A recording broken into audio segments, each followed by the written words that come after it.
આપ જોઈ રહ્યા છો સ્પાર્ક ટુડે ન્યૂઝ।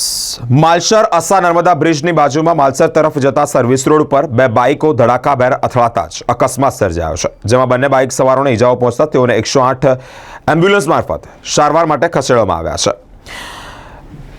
માલસર ખાતે જ્યારે આ લોકચર્ચાનો મુદ્દો હોય, બાઇક માલસર ગામની છે, જ્યારે બીજા બાઇક કોઈ અજાણ્યા ઇસમની છે। અંદાજિત રાત્રિના સમયે 11:30 વાગ્યાની આ ઘટના છે, જેમાં સિનોરથી માલસર તરફ જતી વેળ બંને બાઇકો અકસ્માત સર્જાયો છે। સિનોર પોલીસ દ્વારા બેફામ અને ઓવરસ્પીડ વાહન હંકારતા ઇસમો સામે કાર્યવાહી કરવામાં આવે તે હવે જરૂરી બન્યું છે।